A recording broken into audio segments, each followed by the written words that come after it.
Salut les poulets, je suis content de vous retrouver. Donc je suis en J+4 post-opératoire pour ceux que ça intéresse. Du coup aujourd'hui on va se faire un comparatif des bases à paupières Peel With by Beauty Bay. Je sais, j'ai déjà fait une vidéo sur ce sujet. Néanmoins, c'était trop facile, j'avais fait une vidéo avec les deux bases à paupières blanches. Et clairement, blanc c'est blanc. Et c'était trop facile, donc je me suis dit qu'on allait faire un volume 2. Surtout qu'en plus j'ai eu pas mal de questions, enfin pas mal, j'ai eu quelques questions dans les commentaires de cette vidéo par rapport à l'évolution, par rapport à une teinte normale, entre guillemets, une teinte de couleur peau. Et je me suis dit, en fait ça serait intéressant de vous refaire un make-up avec les deux bases à paupières différentes, en faisant un make-up coloré mais pas non plus fluo, tout simplement pour voir s'il y a une différence d'intensité au niveau des deux bases. Pour petit rappel, donc les bases à paupières Peel With, donc c'est une marque anglaise qu'on trouve en Angleterre. On peut l'acheter soit sur le site officiel Peel With, on peut l'acheter aussi sur le site Morphe, on peut aussi l'acheter sur 2-3 sites. Elle est à 10 livres pièce. Convertissez ça en euros, désolé. On les voit sur pratiquement toutes les chaînes beauté. Elles servent vraiment à intensifier la couleur des fards. Ce ne sont pas des bases qu'on utilise pour prolonger la tenue du maquillage, ce sont vraiment des bases qu'on va se servir pour vraiment rendre l'intensité des fards le plus juste, le plus intense possible. Donc elles sont vraiment très bien. Je trouve que le rapport qualité-prix est excellent. Donc voilà pour les Peel With. Et les bases by Beauty Bay, je n'entends toujours pas parler sur YouTube, je ne comprends pas. Elles sont très bien. Et elles sont pas chères. Elles sont à un peu moins de 7 €. Si ma mémoire est bonne, je crois que c'est 6,95 €. Il existe 5 teintes. Ils n'ont toujours pas créé plus pour l'instant. Le petit bémol, et ça, je suis désolé, mais c'est qu'il n'y a aucun moyen de savoir qui est qui. Quelle couleur est la base? Là, vous voyez, j'en ai une blanche et une couleur peau. À votre avis, c'est laquelle? Ça, c'est la couleur peau. Mais il n'y a rien. Il y a juste le petit numéro de la teinte. Mais encore une fois, je trouve que ça manque d'une petite pastille ou ce genre de choses. J'avais eu la même réflexion pour les crayons liner de chez Beauty Bay, qui sont très bien. Mais je trouve qu'il y a un petit truc qui manque. Mais Beauty Bay, je vous adore et vous le savez. Mettez-moi une petite pastille, je sais pas, une gommette. Trêve de blabla. Non, pas trêve de blabla. Bon, Beauty Bay, si vous connaissez pas, je vous renvoie à ma vidéo Une marque sans produit où je vous avais parlé un peu de Beauty Bay et des produits Bay Beauty Bay. D'ailleurs, la base blanche est dans mon top 5. Est-ce que la couleur peau va l'être? On va le voir ensemble. Miroir, mon beau miroir, dis-moi, des machos. Qui est le plus bêté? Oh, c'est pas vrai. Voilà qui s'est pris pour la méchante sorcière dans Blanche-Neige. Bon, à part toi, personne ne se pose la question. Donc, va retourner faire tes vidéos YouTube et change-toi d'abord. Bon, d'accord. Allez, on y va. Je vais appliquer donc mes bases à paupières comme ça, parce que je suis comme ça, c'est dans l'ordre. Donc, à gauche, je vais mettre la Peel With, la 02, donc la rumeur 02, donc c'est la teinte classique un peu universelle. Et à droite, je vais mettre également la base numéro 2 de chez By Beauty Bay, qui est une teinte qui ressemble un peu, qui est peut-être un peu plus claire que la rumeur 02. Elle ressemblerait peut-être plus à la rumeur 1.5 ou un truc comme ça. Donc au niveau de la palette, je vais m'en servir de deux. Je vais me servir de donc, la ABH, donc Anastasia Beverly Hills, la Mini Pro Pigment Palette Volume 1. Et je vais me servir donc pour dégrader, parce qu'il n'y a pas assez de fard pour dégrader, de la Beauty Bay, la pastel. Et au niveau de la forme, j'ai envie de faire un make-up coloré un petit peu, un semi-queue de crise certainement. Et j'ai envie, mais je sais pas si je vais le faire, de faire des motifs animaliers. Honnêtement, j'ai envie de faire des motifs léopard. Mais si je me plante, j'ai le droit de vous dire que c'était des motifs vaches. Bon, c'est pas dit que je les fasse, mais c'est le programme normalement. Alors, du coup, me voici. Donc, j'ai pris deux éponges, ce sont les mêmes. J'ai juste essayé de prendre deux couleurs différentes pour me dissocier un petit peu. À gauche, la Peel With. Donc, on va commencer par l'appliquer comme je fais habituellement. J'en mets un petit peu sur ma paupière. Et à droite, la numéro 2, By Beauty Bay. Je suis toujours aussi content qu'il y ait un applicateur au niveau de la base By Beauty Bay. Je trouve que c'est hyper pratique. Maintenant, je trouve que l'applicateur permet de doser un peu plus la quantité. C'est-à-dire que quand je mets ma base à paupières By Beauty Bay, j'en mets moins que la Peel With. Enfin, j'en mets pas trop, entre guillemets. Donc après, je peux en rajouter, hein, mais c'est un peu comme un applicateur gloss ou de rouge à lèvres. Du coup, ça essuie le surplus. Et du coup, j'en mets pas trop. Donc ça, c'est plutôt pas mal si vous avez du mal à doser un petit peu la quantité de produit à mettre. Donc vous êtes un peu trop généreux et que ça vous crée des surépaisseurs. Donc c'est plutôt pas mal. Pour l'instant, on voit que la Peel With est légèrement plus opaque que la By Beauty Bay. J'aurais envie d'en remettre un petit peu sur la By Beauty Bay. Je pense que je l'ai mis un peu moins.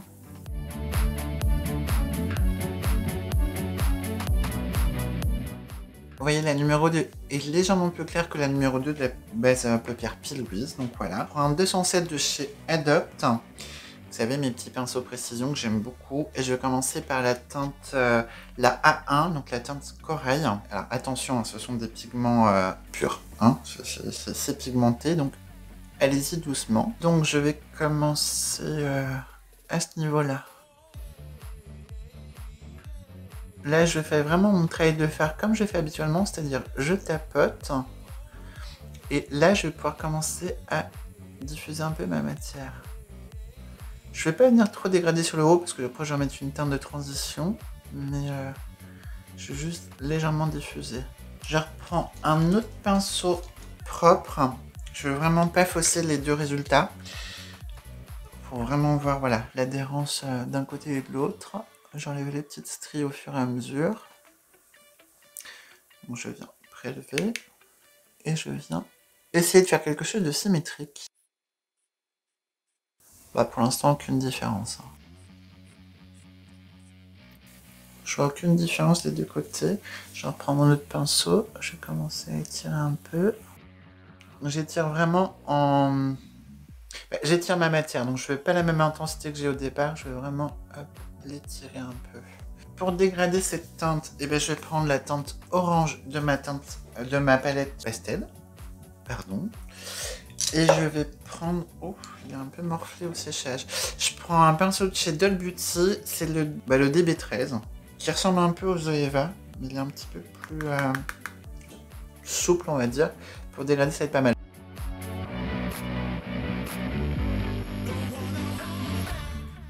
On voit un tout petit peu plus parce que je suis descendu un peu plus bas au niveau de ma ligne. Mais l'intensité est la même des deux côtés. Enfin, de ce que je vois en tout cas. À ce niveau-là, je descends plus bas pour vraiment mélanger, vous savez, la partie où j'avais estiré un petit peu. Je veux vraiment que ça vienne se dégrader pour créer une teinte un peu intermédiaire. Je vais faire la même chose de l'autre côté. Je vais prendre un pinceau un petit peu plus plat, mais pas trop rigide. Je prends le 226 de chez Gezup. Alors, il est un peu bleu, mais c'est de la tache, ne vous inquiétez pas. Et je vais prendre cette teinte-là, donc la teinte fuchsia, la teinte B3. J'en prends vraiment un tout petit peu et je vais venir repasser en dessous ma forme orange pour vraiment dégrader ensuite.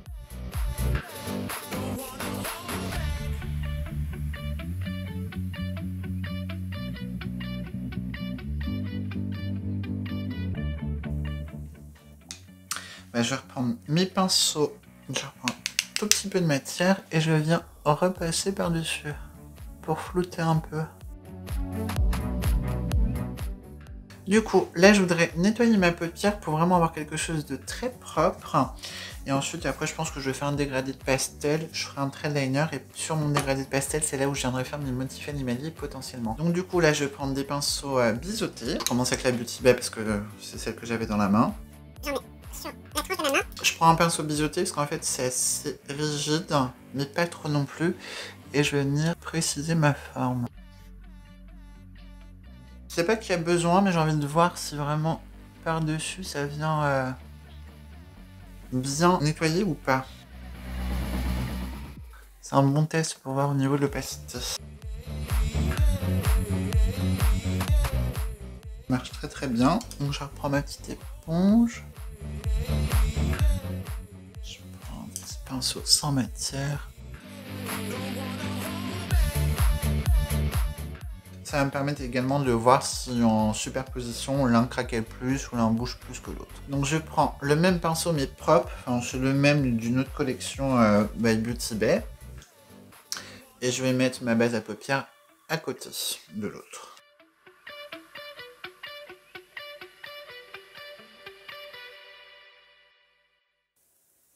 Bon, ça sera pas symétrique parce que ma paupière de gauche, hop, à votre droite, elle est un peu plus haute. Mais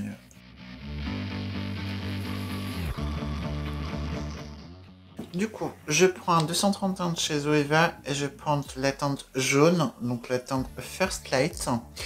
Et je vais venir poudrer l'ensemble de ma paupière et après je vais peut-être essayer de dégrader par-dessus, je sais pas encore.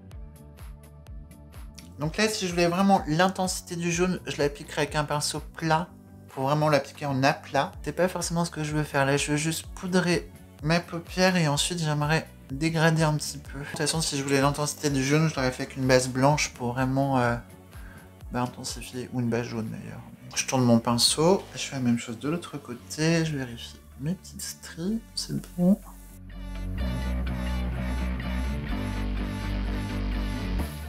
Je prends la teinte, donc corail du début, avec un pinceau Avril, je prends un pinceau applicateur, donc il est plat mais assez souple. Et là, je vais venir l'appliquer en ras de cils, et après je vais venir dégrader un peu les deux teintes.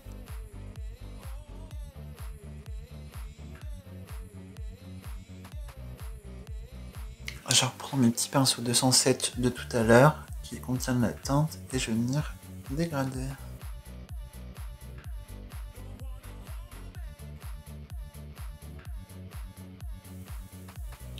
Donc je reprends mon pinceau jaune et je viens dégrader. On va enlever les petites chutes, parce qu'il y en a pas mal. Ah bah faire Anastasia, chute Anastasia, hein, je l'ai déjà dit. Et je pense que la base peut être pas mal pour les motifs un peu léopard. Par contre, le corail, il est vraiment pas intense, mais des deux côtés. Bon après je vais faire un liner, donc c'est pas gênant, mais quand même.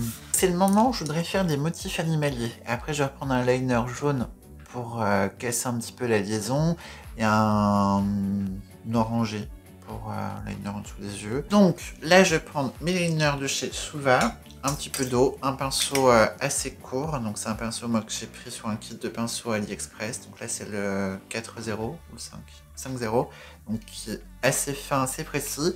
Je vais faire ma ligne jaune, et ensuite on se retrouve pour faire mes petits détails léopard, si j'y arrive. C'est pas dit. Bon, j'ai essayé de faire des petites formes, c'est pas vilain, c'est pas hyper bien fait, mais c'est pas grave. Je prends le liner, le Epic Ink de chez NYX, et on va essayer de faire des formes animalières. Donc, j'aurais peut-être dû prendre un modèle avant de commencer.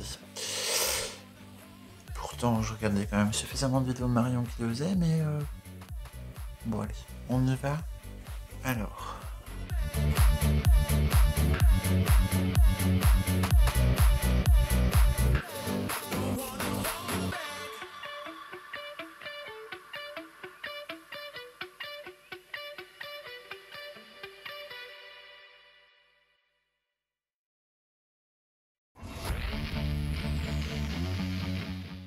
C'est ma première tentative de motif animalier. Je sais pas si j'aime ou pas. Je vais mettre un tout petit peu de blanc.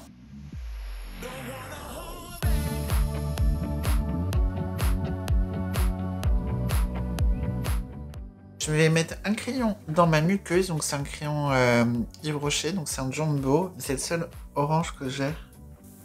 Donc on va voir. Je sais pas s'il marque très bien. Ouais, ça va. Il marque, mais il faut y aller quand même. Bon, je mets un petit peu de mascara. Ensuite, je vais mettre mon liner adhésif de chez Forever Lils. Et après, je vais mettre mes fossiles.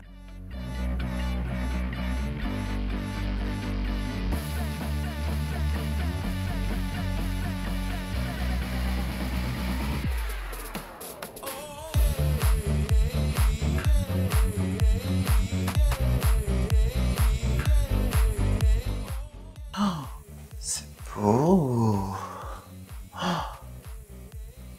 Ah, ces fossiles sont magnifiques.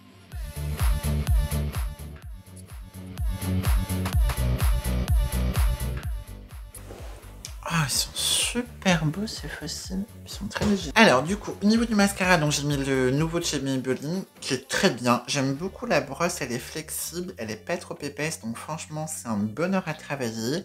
On est plutôt sur de la longueur et de la définition, mais moi j'aime beaucoup. Au niveau du crayon dans ma muqueuse supérieure, j'ai mis les Epic Wear, donc les liner sticks de chez NYX. Donc là, c'est la teinte Pitch Black. J'ai mis mon liner adhésif, vous savez, de chez Forever Lils. Et en fossile, j'ai mis une marque de fossiles que je viens de découvrir. En fait, je l'ai découvert sur la chaîne de Salomon Land, un YouTuber qui débute. Il est sur YouTube depuis à peu près janvier. N'hésitez pas à aller checker sa chaîne. J'ai vu qu'il avait parlé d'une marque de fossiles, donc ça m'a vraiment donné envie parce qu'ils sont pas chers. Ils sont à 4,99 € pièce. Moi, j'ai pris là les références, c'est les Pretty Girl. Ils sont très discret, très fin. C'est un bonheur. Ils sont vraiment très beaux. Donc la marque de Fossil, c'est 21 Minky Lashes. De toute façon, je vous affiche. Le lien sera dans la barre d'infos. Clairement, ils sont super beaux. J'ai pris, moi j'ai pris 4 références. Donc j'ai pris ceux que j'ai mis aujourd'hui, donc les Pretty Girl. Alors j'aime bien le packaging derrière. Pour les vieux comme moi qui ont connu ce genre de téléphone. Ça fait très 3310 ou 3210, j'ai un doute. J'ai pris également les Tara, donc qui sont un petit peu plus fournis. J'ai pris les 21, donc le nom de la marque. Et j'ai pris les Capricorn qui sont beaucoup plus dramatiques, je trouve. Très bien et très important, j'ai été livré en 24 heures. Alors, c'est bizarre à dire, je sais, parce que moi j'habite en Bretagne, donc les livraisons 24 heures, on n'est pas habitué, on n'est pas à Paris. Hein. J'ai passé ma commande vendredi fin de matinée ou début d'après-midi. J'étais livré samedi midi. Enfin, c'est...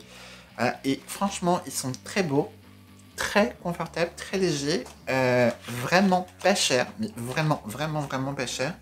J'aime beaucoup le packaging.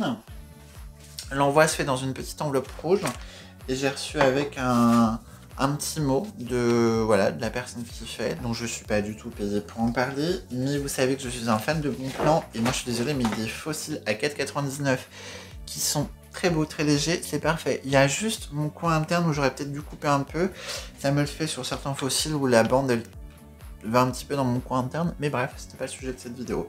Je vous mets un petit truc sur mes lèvres, puis on se fait un petit débrief sur nos bases, voyons voir.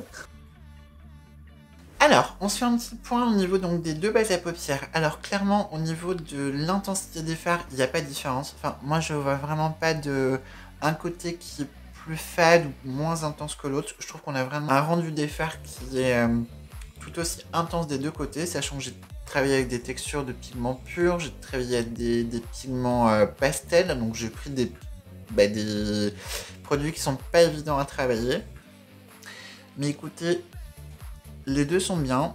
J'ai rajouté donc de la base sur ma paupière mobile en superposition. J'ai pas un côté qui me semble un peu plus fade, j'ai pas un côté qui craquait plus que l'autre, j'ai pas un côté qui bouge. Vraiment, les deux côtés se travaillent de la même manière. Donc honnêtement, si je peux vous redonner mon point de vue sur les deux bases, je trouve que les deux bases sont similaires, mais elles ont quand même chacune un petit avantage différent. Pour moi, la base Peel With, elle va être beaucoup plus intéressante pour les maquilleurs, mais également pour les personnes qui aiment travailler la matière. Par exemple, là, vous voyez, en dessinant un queue de crise ou un semi-queue de crise, le fait de pouvoir prélever la quantité qu'on veut, c'est assez pratique pour pouvoir vraiment dessiner. Là, j'avoue que sur mon œil droit, quand j'ai refait ma forme, j'ai dû m'y reprendre à 2-3 fois pour en reprélever avec la base by Beauty Bay pour vraiment avoir la quantité que je veux. Donc ça c'est assez pratique de pouvoir vraiment prendre la quantité qu'on veut. Maintenant l'inconvénient c'est qu'on a souvent tendance à en sortir trop du tube. Moi c'est mon cas. J'en mets toujours trop sur le dos de ma main, sur la tranche de ma main. Et parfois j'en mets trop sur ma paupière quand je mets directement. Donc ça c'est le petit inconvénient. Mais par contre voilà, elle tient bien, elle bouge pas. L'intensité des fards n'est plus vraiment approuvée. Hein. Je pense que Peel With on commence à savoir un petit peu. Au niveau de la base by Beauty Bay, son gros point positif, je trouve, c'est l'applicateur. C'est génial, on n'en met pas trop, ça permet vraiment de mettre la quantité qu'il faut et d'en rajouter au fur et à mesure. Le prix, bien sûr, est intéressant, hein, mais quand je fais des crash tests comme ça, c'est pas que le prix je regarde. Je trouve que le rendu au niveau intensité, vous le mettrez dans les commentaires, vous me verrez, dites-moi si vous voyez une différence des deux côtés, mais moi je trouve que les deux côtés sont vraiment similaires. Je suis vraiment content parce que les deux sont similaires en termes de qualité. Maintenant voilà, l'avantage d'avoir l'applicateur est aussi presque son inconvénient parce que l'avantage c'est qu'on n'en met pas beaucoup, l'inconvénient c'est que quand on en veut beaucoup pour travailler des formes, il faut y retourner. Donc on plonge, on sort, on plonge et on ressort. Donc j'ai envie de vous dire, je pense que pour une utilisation quotidienne, d'avoir juste une base à paupières colorée qui intensifie vos fards, prenez la base Beauty Bay parce qu'elle fait vraiment parfaitement le boulot et elle est similaire en termes de qualité. Maintenant, si vous aimez faire des formes, travailler, faire des formes graphiques ou faire des queues de crise, des semi-queues de crise, peut-être que la Peel With sera plus pratique à travailler parce qu'elle est on peut en prélever un peu plus. Sinon, au niveau de la texture, je trouve que la Peel With est légèrement plus crémeuse, alors que celle-ci, elle est... Comment dire? La base by Beauty Bay, j'ai plus l'impression d'avoir une texture un peu d'un... Donc là en haut c'est la base Beauty Bay et là c'est la base Pilwiz. La Pilwiz, j'ai plus l'impression d'avoir une texture fond de teint, un peu crème. Et la base Beauty Bay, j'ai plus avoir l'impression d'une texture un peu gloss rouge à lèvres. Vous voyez ce que je veux dire? C'est pas très différent. Les teintes sont assez proches. Après la Pilwiz, vous avez beaucoup plus de teintes sur les teintes nudes. Ils en ont je sais plus combien. Et ils ont également des bases colorées, des bleus, des jaunes, des roses, des violettes. Ils ont plusieurs types de bases différentes. By Beauty Bay n'a que celle-ci pour l'instant. Ils ont 5 teintes. Vraiment, sur une couleur nude, couleur peau, les deux se valent. Il n'y en a pas une qui va être vraiment meilleure que l'autre, je trouve. La différence, je trouve, c'est vraiment plutôt au niveau de l'application. Donc, si vous voulez quelque chose de pratique, voilà. Maintenant, si vous voulez quelque chose où vous pouvez jouer un peu sur la quantité, sur la texture, prenez peut-être la Pilwiz, mais honnêtement, demain, si Pilwiz se retrouve sur Beauty Bay, déjà je serais content, parce que ça m'éviterait d'avoir encore un autre site pour commander. Mais je ne saurais pas laquelle vous conseiller. Les deux vraiment se valent, je vous laisse faire votre avis. Dites-moi pour ceux qui ont les deux, s'il y en a une des deux que vous préférez vraiment. Honnêtement, j'adore la Pilwiz, mais j'adore également la Beauty Bay. Ouais, je sais, le match est comme le dernier. Mon avis n'a pas changé, mais c'est vrai que la base blanche, je trouve, c'est facile entre guillemets de donner beaucoup d'intensité sur une base avec une base blanche. Là, vous voyez, j'ai pas cherché à donner en intensité au niveau de mon fard pastel jaune sur ma paupière mobile, mais c'est vraiment similaire des deux côtés. Mes fards un peu plus colorés sur le dessus, eh bien, ils ressortent vraiment de la même manière des deux côtés. Donc voilà, je cherche pas à défendre l'une, je cherche pas. J'aime les deux, je garde les deux. Quand je les aurai finis, je rachèterai les deux. Vraiment, je vais pas, une fois que j'en aurai fini, je prendrai que l'autre. J'aime bien travailler avec les deux. Maintenant, je pense que celle-ci, je m'en servirai vraiment au quotidien pour intensifier mes fards. Et celle-ci, je vais plus vraiment m'en servir quand je fais des full make-up, quand je fais des cut crease, quand je fais des détails où j'ai besoin d'un peu plus de matière. Mais par économie, je pense que je prendrai celle-ci, pas par le prix, mais parce que j'en mets moins. Et du coup, j'en mets mieux, je trouve. C'est mon avis vraiment pour ces deux bases. J'espère que cette petite revue vous a plu. J'espère que l'avis des deux bases vous a plu. Dites-moi ce que vous pensez de ma première tentative de maquillage avec des motifs animaliers. Je trouve que c'est plus réussi que mon trail liner bizarre. Je sais pas ce que vous en pensez, mais moi je trouve. Donc voilà, c'est tout pour cette vidéo. Je vous dis à bientôt. Donc, je vous dis à mardi. Et du coup, mardi, vous allez voir le tuto de ce teint où je teste le fond de teint de chez Uma, donc je vous donnerai mon avis dans cette vidéo. Et sachez également, j'ai complètement oublié de vous le dire, qu'il y a un petit changement au niveau de mon planning vidéo. Je vais essayer de vous le redire sur les prochaines vidéos pour que ça rentre un petit peu. Donc le mardi, ça sera toujours à 18 h, pas de changement. Le jeudi, je passe de 7 h du matin à 17 h, parce qu'en fait, clairement, le jeudi matin, je fais plein de choses et je suis jamais vraiment présente pour regarder les commentaires et ça m'embête un petit peu. Donc du coup, je les passe à 17 h et un dimanche sur deux à 9 h. Enfin, je dis pas de bêtises. Oui, c'est ça, un dimanche sur deux à 9 h. Donc ce sera plutôt des vidéos un peu bonus, je pense, le dimanche. Mais bref, ça vous aurez l'occasion de le revoir prochainement, justement, dans les vidéos dont je viens de vous parler. A plus les poulets. Oui, vu le nom de la palette, ça va pas être des fards mat, enfin ça va pas être des fards pas pastel. Elles sont très bien. Je vais reprendre. On va enlever les petites chutes parce qu'il y en a pas mal. Ah phare Anastasia, chute Anastasia, je l'ai déjà dit. Alors j'aime bien le packaging derrière. Pour les vieux comme moi qui ont connu ce genre de téléphone. Ça fait très 3310 ou 3210, j'ai un doute. Bon, comme j'ai la flemme, on va juste mettre du gloss. Je vous dis du coup, là on est quand? Pour vous, on est quand? Attendez. Donc moi je dis à bientôt les poulets, et puis sur ce, bonne journée. Enfin, non, c'est merdique comme fin de vidéo. Moi je dis allez. On va revenir sur mes fins de vidéo que j'aime bien.